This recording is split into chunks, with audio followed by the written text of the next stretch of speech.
With our framework well in place, we turn now to the interpretation of modern dreams. Beginning with men, we see how dreams reveal an unlived shadow side. The shadow is the same gender as the dreamer. I think it's really important that we recognize, too, that in our society, when the feminine is mentioned, people tend to think we are talking about women. But in this process of integration, in the individuation process, it is the relationship to the feminine within that is determining the relationship to the feminine without. Inside everyone lurks the shadow. Behind the mask we wear for others, beneath the face we show ourselves, lives an unknown side of our personality. At night, when we lie helpless in our sleep, its image confronts us face to face. Well, it was about 4 years ago, and I was in residential work, and I had a breakdown. And my mother, who had been dead then about 13, 14 years, every night I kept dreaming of her, and somewhere up above me, she kept beckoning me to go to her. And I kept saying, no, I'm not ready to come yet. And she kept saying, you've got to come, I want you. And I said, well, you never wanted me when you was alive, and I'm not leaving Bob, and that's my husband. And this went on for weeks and weeks and weeks. And in the end, in one of my dreams, I told my mother all the things I'd felt about her when she was alive, and got it all off my chest, and I didn't have any more. But it was awful because I was frightened to go to sleep because I knew, this dream would recur every night. But she didn't want me when she was alive, and I thought, well, no way you're going to get me now. So it really was horrible. Yeah. Dr. von Franz, dreams show us our unlived life through the figure of the shadow. Psychologically, what is the meaning of the word shadow? That is simply a name we use for the fact that most people are not fully aware of all their personality traits. We like to imagine ourselves as being intelligent or generous or good-natured or practically gifted and whatnot. And there are other qualities of our conscious personality, inferior qualities, which we know somewhere. I mean, the surroundings tell us about them generally, and in quarrels it comes out. But we tend to push it into the shadow. We don't look at it. And when we think about ourselves, we forget about these qualities. Only our best friends and people we live with, our marital partners, can generally very clearly point out these more inferior traits. I'd like you to interpret a rather amusing shadow dream of a 13-year-old boy. I dreamt I was a huge eagle, and I was flying over the town, and I saw my friend Chris and Mike. They were walking to school. So I swooped down, and I shit right on top of Chris's head, and he had to go home to wash his hair.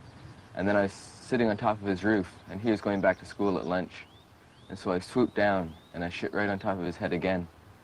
And he went crying inside, and I thought it was the funniest thing I'd ever done. In this dream we see again Gilgamesh and Enkidu, so to speak, in another variation. The two boys are friends, but they are also as contrasts. The friend onto whom he shits is more of an extrovert boy who likes collective sports and wants to go out. And the dreamer himself prefers individual plays and seems to be a more reflective character. And in the dream it begins that he flies, he's an eagle and is flying. An eagle in general is, in heraldics, the eagle is always the animal of kings and leaders, And because one thought that, like the lion is the king of the wild animals, the eagle is the king of the birds. So he has something to do with the power drive, but also with spiritual elation, with high flights in thought and fantasy. It looks as if the dreamer has more fantasy, much more fantasy, capacities of fantasy than his extrovert friend. Now all introvert individualists secretly envy the extrovert because the extrovert is more successful collectively, and generally introverts have a certain feeling of inferiority towards extroverts. Extroverts have them too towards the other, but they never admit it. But the introverts generally admit that they envy the worldly successful friend.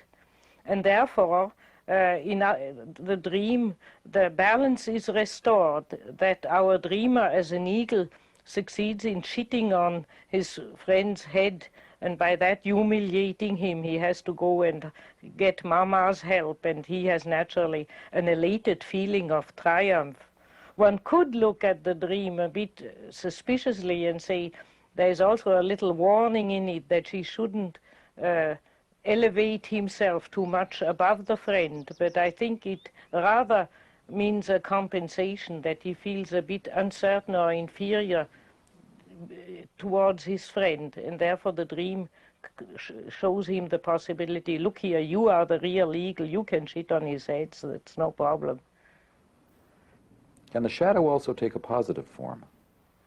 Because of wanting to play a social role, most people identify more with their positive qualities, and therefore the shadow is generally more awkward, inferior, sometimes a bit evil, or socially unadapted. But that is not always so. There are people who prefer to live their worst side, and then their shadow is positive. There has been made studies among criminals who live, so to speak, the worst side of their personality, and then they have a positive shadow. They have a well-meaning helper of man as a shadow figure. But the normal average is that we identify or prefer to identify more with our positive and developed traits of character, and therefore push more the inferior side into the shadow. The most famous example is Mr. Jekyll and Mr. Hyde. That is a literary representation where we can really see how man and his shadow live together and act upon each other.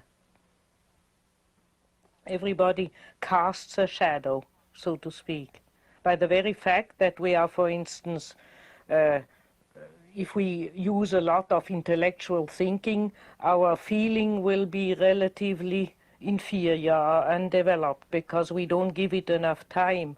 Or somebody who works mostly with machines and technical things tends to neglect his fantasy, his passive fantasizing or his artistic gifts. And so so the shadow, if we repress the shadow, we are only half people. That's why there are in literature such tales that the devil steals the shadow from people, and then they are, so to speak, in the claws of the devil, because we need a shadow. The shadow is what keeps us down to earth, which reminds us of our incompleteness, and which also provides us with complementations. We would be very poor if we were only what we imagine to be. Could you give us some examples of where we see the shadow in everyday life? I would say whenever we are tired or under stress, another personality breaks through. For instance, people who are very well-meaning and helpful suddenly become ruthlessly egocentric, push everybody else aside and become very nasty. Also, for instance, when people have the flu or are ill, suddenly you see their shadow side coming through. Or, for instance, you have people who are always in a good mood and cheerful and enterprising, and one day they become suddenly like ill-tempered bears, and you have a feeling, I've never seen that person that way. There's a sudden change of character. That's the breaking through of the shadow. It can take on 1,000 forms. Or for instance, you have a very good friend, and he lends you a book, and just that book your friend loses. He wants to nothing, the last thing to do, but his shadow wanted to play you a trick. That happens very often when people are jealous of each other. Then they play to the person of whom they are jealous, they play nasty tricks, they lose their objects, or they don't keep the appointments, and so on. And they have the best of intentions, but their shadow plays a role and does nasty tricks behind their own back.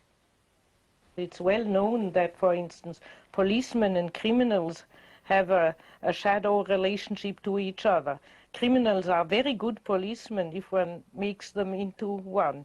And many policemen fight their own shadow in the outer form of criminals, and would have a criminal inclination themselves if they weren't policemen. And that is only one example which is well known in criminalistics. And we have all our favorite enemy, our best enemy, so to speak. That is generally our shadow. We have to, if somebody gets on one's nerves without reason, if somebody does some harm to you, then you can't say it's natural that you hate him or her. But if somebody doesn't do special harm to you and you just feel madly irritated every time that person enters the room, you could just spit at them, then you can be sure that's the shadow. The best way then is to sit down and write a little paper on the characteristic of that person, and then look at it and say, that's me. I have done that once when I was 18, and I blushed so that I was sweating blue in the face when I had done that. It's a real shock to see one's shadow. Well, about 3 days ago, I had a dream which involved a tiger that suddenly appeared in my house. And the tiger, I never really actually saw its body. All I actually saw was the head. And in our house here at Eton, we have long passages with doors on either side of our own individual rooms. And I remember being in the bathroom, and this tiger was trying to grab me around the door. It had its head right underneath the door, and its neck was thin enough to actually get underneath the door. And I remember standing there pushing really, really hard against the door. I wasn't particularly frightened. It just appeared to me to be really against me. And I wasn't particularly frightened of it, I just didn't want it to come in. Friends at the other end of the bathroom weren't at all worried about it, and I was. I was the only person that actually had any qualms about this tiger trying to get in. The more the people are righteous and therefore never leave their shadow side, the more they project it, the others are always the evildoers, and that's where they live in a constant righteous indignation and really hunting down their own shadow in the form of the outer person. I just can't stand it if someone's got it wrong and I know that I've got it right. You know, I do have a temper, yeah. Clergymen are very problematic natures because the community expects them to always be mild and friendly and helpful and virtuous, and the poor man or woman has a shadow too naturally. So then they can't live their shadow, and if they live it, the whole community howls against them, and so they generally spend their relationship to evil by seeing it in other people and preaching against it. Is that too poisonous? Dr. von Franz, why are we so often chased or threatened in our dreams? Very often shadow figures pursue us, burglars or all sorts of enemies pursue us, And in general, one can say that if something in the dream pursues us, it wants to come to us. If only we could, it demonstrates that something which belongs to us and wants to come towards us, but we are afraid of it. And by being afraid, we lend it an evil figure. Could we turn around and accept it? It would probably become more benevolent. Naturally, all rules about dream interpretation are paradoxical. We are sometimes pursued by powers in the unconscious where in the dream we can only escape. It is right to escape. There are destructive tendencies in the psyche which we have to avoid. But 80% of what pursues us in dream really wants to come towards us. I had the damnedest dream. I was up at the cottage out in the woods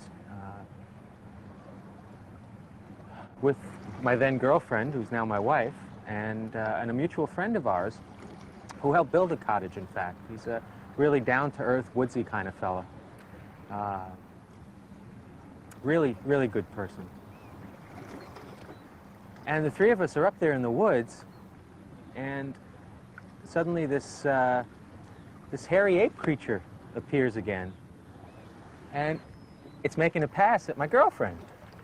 And I didn't like that at all, and I was ready to lunge at it, when this friend of ours puts his hand on my shoulder and says, "Wait a minute, I'll help you we'll take care of this together, and we'll get rid of him."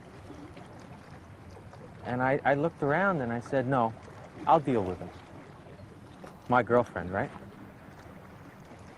So I went out at this hairy ape creature, and I started talking to it, telling it, "No, you can't have her. She's mine." And it turned out to be quite reasonable. I was quite surprised, and it turned around and walked back into the woods. The shadow is not at all 100% evil. I have already mentioned that in criminals sometimes they have even noble personalities as a shadow. But even in the ordinary man in our civilization, the shadow is very often a kind of harmless brute, or the more natural man, the man without good manners, the nature person, but not at all an evil person, and even something which likable and very important to have with one. Our ego and is by our education forced to wear a lot of masks and to behave in a unnatural form, and therefore we repress all sorts of natural animal reactions and simple human reactions out of politeness and good manners and whatever the situation requires. For people to learn to know their shadow and to live their shadow a bit more, it makes them generally more accessible and more natural and more round and human altogether. People without shadow who are perfect inflict an inferiority on their surrounding and irritate their surrounding. And that's why one is so relieved if something nasty happens to them and say, "Thank God he's also only human." I've noticed that analysts try to be very correct with their patients, but sometimes there's a slip-off. And I've often noticed that when I produce a real slip-off in an analytical hour and the patient can make me powerful reproaches, it improves our relationship. Because the analysants feel, "Oh, after all, von Franz is only human, and now I feel above her, and I'll pardon her." And that's a good feeling. And then one has a more natural human being to human being relationship. The shadow is really our best social function. It integrates us into the group. With our good qualities, we are above the group. With our shadow, we are man among men. And human all to human. And that is that's why the shadow is very often in dreams represented as something important, or which one should love or accept, or not scorn, but fully accept within oneself. I was in a large house, a mansion as it's called. And there's an exhibition of paintings and drawings there, and in a series of large rooms. And the artist is a man called Szabo, and I remember this very clearly, S-C-Z-A-B-O, a name that means absolutely nothing to me. And yet the paintings, the drawings of animals sort of seem familiar. And then I was in another room, large room outside the exhibition. There were a lot of people there. My host was there. It was obvious they were getting ready for a cocktail party. And someone comes up to me, a man, and says, what costume, what coat are you going to wear? And starts to hand me a painter's smock. And I say, no, that's not me.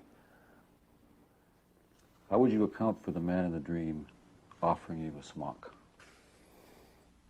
Well, that's probably the costume I should be wearing if I were going to get serious about some of the things I should do. Returning to the idea of projecting the shadow, is that what lies behind the scapegoat?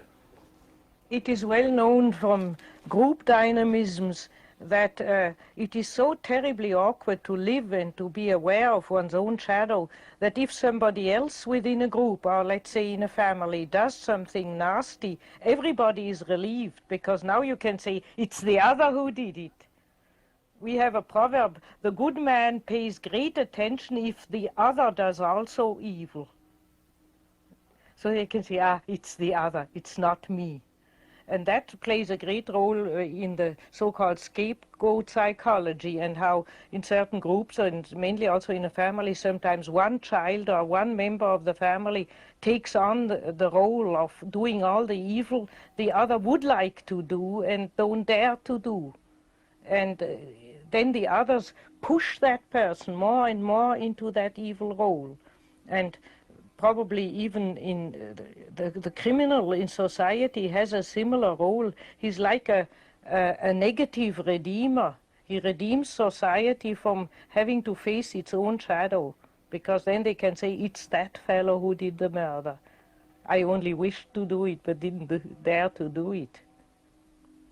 And so if somebody has a weak personality, a weak ego, he can even succumb to suggestions and act out shadow things which other people really wish or desire. It's very difficult. In the shadow side of our personality, we are very much mixed up with the surrounding world, and it's very difficult, and therefore it is very important to know our shadow and to keep it out of the group phenomenon. Otherwise we weigh down our surrounding with all our unlived nasty qualities. And that's why, for instance, in the antiquity, the old Greeks and the old Jews and many other populations have the idea of a purification of the community by choosing some people as scapegoats and sacrificing them or driving them out into the desert, and they take all the sins of the community with them. They carry the projection, they are the shadow, they pay for it. And then the others feel, so to speak, all right again. And perhaps some people can also remember that at a party, as they say, the devil suddenly got into them. And with a little bit of alcohol, they suddenly misbehave terribly, and the next morning when they wake up, they can't understand how they did all these things and said all these things they said. That is generally not only a breakthrough of their own shadow, but of the group shadow. The evil of, they acted out not only their own evil, but the evil of all other people as well. Would you talk about Nazi Germany in that regard? They projected mainly the shadow onto the Jews. That was the scapegoat. And they called the Jews, they accused the Jews mainly of being greedy for money, sensuously seducing and defiling all their women, and striving for world power. Now, the Nazis clearly strove for world power. Money was their aim number one. Even if a Jew gave a lot of money, then he wasn't elected to be not a Jew. With money, they threw over all their principles, and they defiled their own women by turning them into cows who had to produce soldiers. No recognition of the woman as a human being in Nazism at all. So you can say all these things which they mainly accused the Jews were just what they were doing. Or for instance, at the beginning of the war, Hitler said of Churchill, "That criminal who pulls one little country of Europe after the other and into his powers and ruins it." Tableau, who did that? Could you tell me a dream which reveals the creative side of the shadow? I remember a man who had a great gift in writing and who should have written his thesis for the Jung Institute. And he had always dreams that powerful animals pursued him, and I interpreted that his creativity wanted to reach him, but he didn't accept it. He always said it was sexuality. Now, actually, he had a woman friend and had very satisfactory and lots of sex, and therefore I didn't believe his interpretation. But he didn't want and couldn't write till he dreamt that he was pursued by a bull, and he ran, and the bull was after him, coming closer and closer, and in the last minute he jumped over a fence, and the bull stood still and went onto his hind legs, and he looked back and saw the erected penis of the bull, and it was a ball point. So I said, now there you are. After that he wrote an excellent thesis.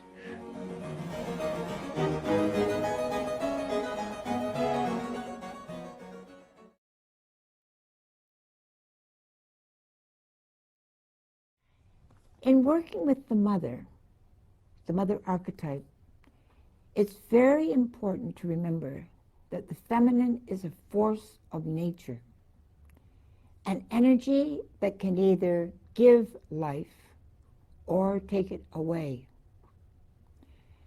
Children attempting to function in an atmosphere that cannot sustain life suffer bodily and psychically. They fear life itself. The compensating dream will be of a loving mother. Now, other children blessed with parents who are able to give them the honey of life may have strong, positive feminine images compensating for the loss in the culture. The one is an individual loss, the other a cultural loss. The full moon is one of those radiant images that can bring the dreamer into himself, then take him off the ground into a universal world of stars and spheres, and he can become lost in the harmony of that space. It is very important with such dreams that you recognize the compensation essential to stay on the ground and not be lost in the harmony of the spheres. Every man has a girl of his dreams, a divine image of beauty and perfection. Jung called a man's inner woman his anima, which is Latin for soul. She animates life. She can inspire a man or devour him, but whether he likes it or not, it's the male's fate to pursue his soul through life. We're constantly searching for the girl of our dreams. Oh, last night I dreamed that his girlfriend showed up at the kite stand today, and we were all going to go out on the boat. We were supposed to go out on his brother's boat, and I thought she showed up, and I thought it was really strange because yesterday he told her to go fly a kite, not, he didn't want to be with her anymore. And I thought, here she is again. That's all I remember. Dreams? I have good ones. My dreams are usually things sexual. They usually come true. No. Usually about my girlfriends. Normal dreams of a man are surely about wives, you see. That is absolutely normal. Do you have any dreams? Yeah, wet ones. Wet ones. All the time. This was a fairly nasty idea, but she came up slowly towards me, and she sat down next to me, you see. And at this moment, I became acutely aware of her presence because I could feel her wet leg against my wet leg, and I could feel my heart beating against this. Do you have a dream girl? Oh yeah, I got a dream girl. Who's your dream girl? Malena. Malena. Malena. Oh, I forgot her last name. She's gonna kill me. Brown, suntan, brown, blue eyes, blonde, typical Californian girl. That's why we're here. No, I can't. I have to see her. Then I know what kind of girl it is. Have you ever seen her? In California, no. When I'd see her, I'd know her. Other than that, I won't make any commitments. Did you ever see her? No. Not yet. I'm still looking, though. Did you have a woman of your dreams?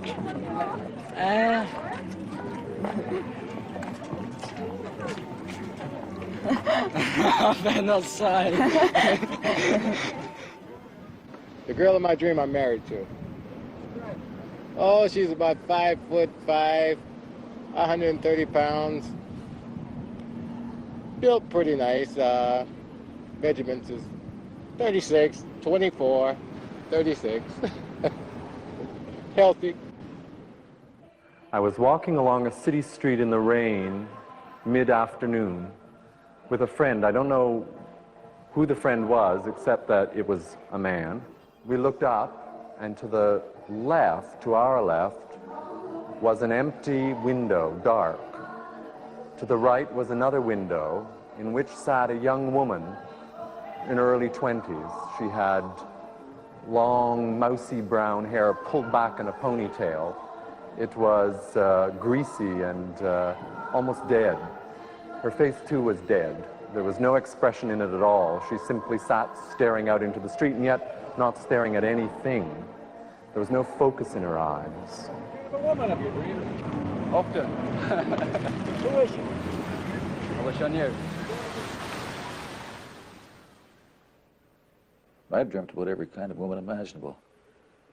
I've dreamt about Marilyn Monroe, the Queen, beautiful one at a well, my mother, virgins, prostitutes, fat ones, thin ones, black ones, white ones. I've even dreamt about you. How is a man supposed to make sense out of this incredible number of forms that his femininity takes in his dreams?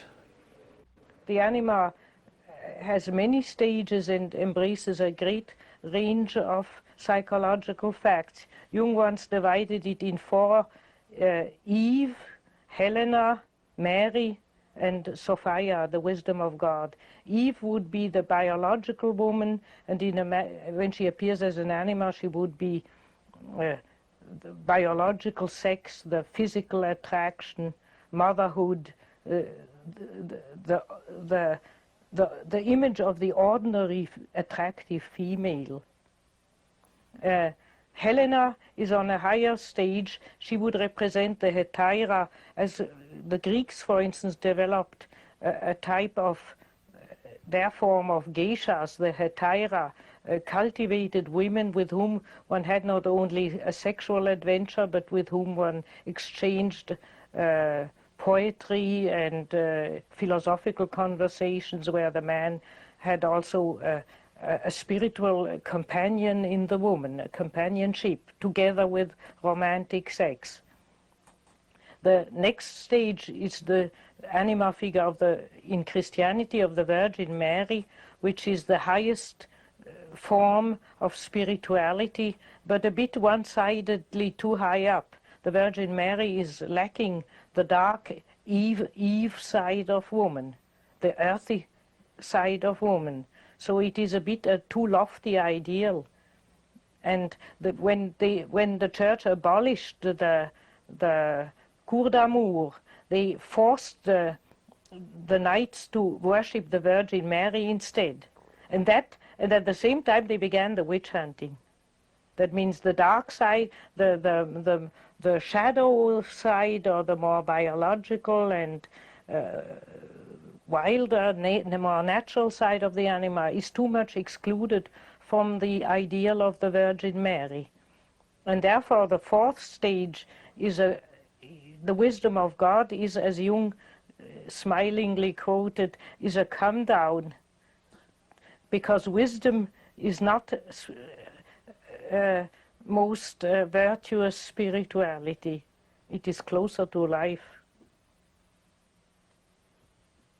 It would be when a man knows how to love women and knows how to relate to women but having wisdom at the same time. The wisdom which protects him from their devouring side.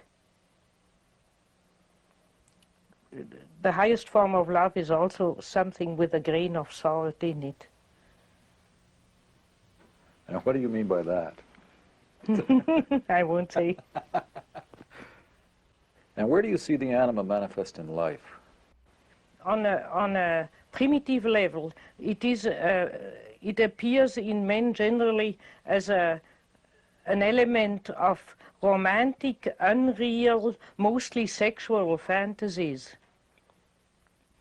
And you see, for instance, in puberty, when young men are very active and then suddenly they become passive and dreamy and they are not there, and their performance in school goes down tremendously, and one has the feeling, where is that? Where has that young man disappeared? He's in the clutches up to the neck of daydreaming sexual fantasies. In that age it is a normal transition, but if a man gets stuck in indulging in wishful sexual fantasies, he literally falls into the hand of a vampire. He loses his capacity of taking his own life in hand, he loses his willpower, he loses all his male efficiency, and he just daydreams all the time about women and their curves and would-be romantic adventures and so on. He lives in an unreal life. I saw once a man who was 43, still living with his mother, who had never approached a woman. I asked him, what on earth are you doing with your sex? And he gave a secretive smile and didn't confess. He just masturbated widely every night. And then he dreamt that he was in daytime living an ordinary life, but in the nighttime he was living on a luscious island where he had wild sexual adventures with women. That was a fantasy world into which he had disappeared. In a primitive tribe, one would say such a man has been bewitched. He's bewitched. We would say he's locked into an infantile attitude to life. He's being devoured by the mother. Would you tell us some of the rituals which primitive societies had to break that dependency on the symbolic mother?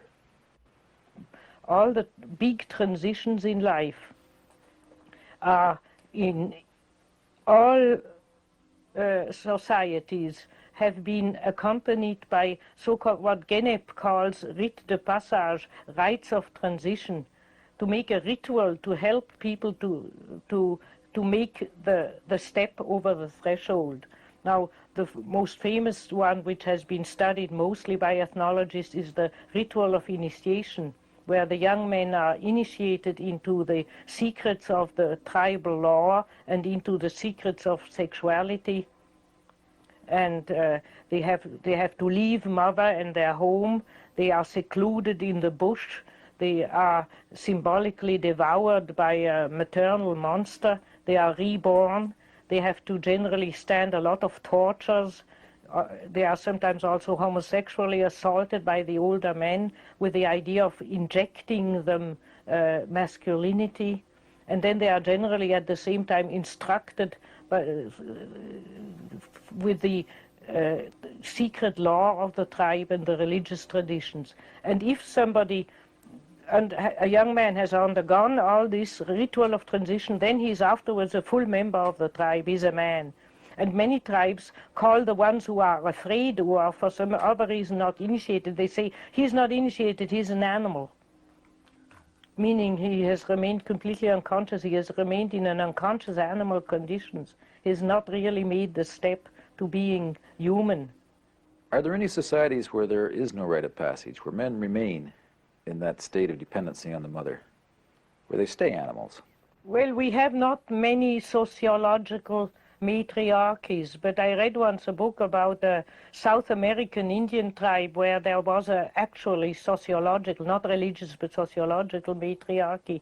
And there, the women were happy, fat whores, ordering the men about, and the men were lean, submissive, nervous creatures who were planting the fields and doing the work for the women, kind of porters' figures. And positively, wealth, the world of the drives, sexuality, earthly happiness was blossoming. And negatively, there was no spirit whatsoever. A world of total stupidity, so to speak, of only living. Living very agreeably, but not thinking or having any ideas or spiritual realizations at all. And the men accordingly unhappy and submissive and rather poor creatures. But generally, these things balance back and forth. There will be another generation of men who will, in male protest again, put the things into a middle position, or try to put the things in a middle position. It seems to be, the ideal seems to be not that either the men dominate or the women dominate, but that there is a kind of equal relationship, a balance of opposites. And this demon woman, this devouring mother, how does she come together in a man's unconscious in the first place? The devouring mother on the personal level would be the fact that many women who are over-caring for their children try to keep them back from life. It begins by being anxious. Don't do that, it's dangerous. Don't do that, it's dangerous. Don't go to play out with the boys. You could fall and wound, or you get hit over the head. And by trying to keep the children too much in their clutches, and then we speak of devouring mothers. And such mothers also have trouble when their sons and daughters begin to date girls or boys.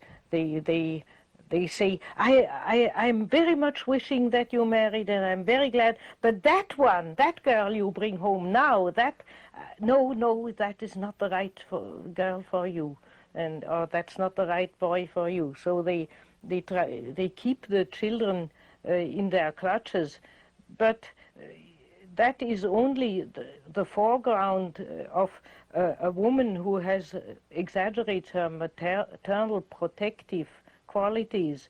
There is also an archetypal background.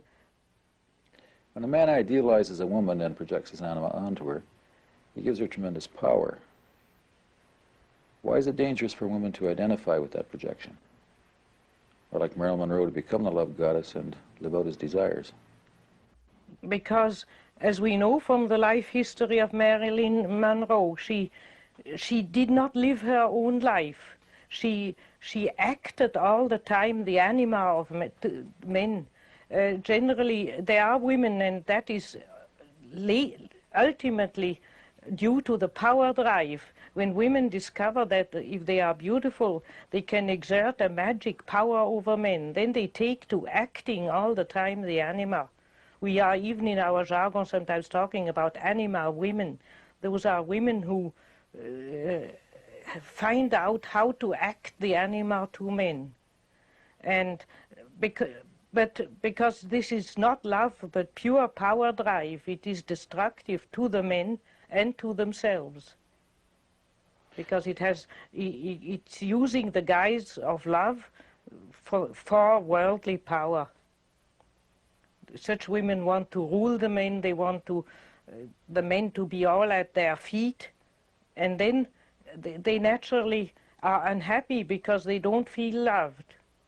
I remember when I was young, sometimes when a man projected his anima onto me and was pursuing me and giving me presents and so on, I had the distinct feeling, but that fellow doesn't know me at all. He's chasing an image. I wanted to look back. Who is he chasing? It's not me. Me as a human being he doesn't see. And so if a woman falls into the trap of acting out the anima, she can exert a tremendous power over men. But at the same time, inwardly, she's frustrated because those men love her image, they don't love her. So she's really very lonely underneath. And that's what caught up with poor Marilyn Monroe. And does this woman who's playing the anima, does she just fulfill the man's needs? Anything he wants, she does, or how does it work? It works as long as it is an adventure or a love affair. Then she fills out his needs. But when he has to live with her, if he marries her and has to live with her in everyday life, then comes the trouble. A, she will play the anima to all the other men as well, and he'll not like that. And secondly, he'll suddenly discover that underneath that beautiful mask, there is no human being. There's no warmth. There's no possibility of a human relationship. So to marry an anima figure is most disappointing. And that these women who play that are called by the French femme fatale, women who ruin men.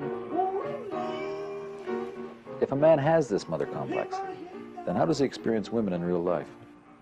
If a man has a too close tie to his mother, then he, especially a positive one, then he tends to idealize women. He sees in every woman the Beatrice of Dante, so to speak, or the Virgin Mary. And then such men cannot approach women again with their lower parts, with sexually and in ordinary human life. Or they have a split anima situation. They admire a very unapproachable, lofty, beautiful girl from afar and satisfy their sexual desires with prostitutes and cannot bring the two ends together. They cannot put the princess and the bitch together, so to speak, in their psyche. And that is generally due to a too close tie to the mother in the man. He has to free himself from the mother. That's why, for instance, in one of the famous examples of such a princess in the tower, Rapunzel, she's imprisoned by a witch. It's the mother figure behind the scene, which brings forth the constellation. And then both lovers cannot meet on earth.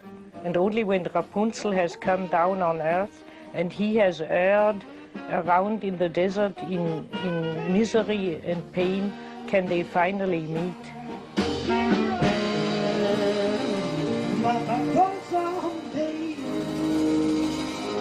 Someday,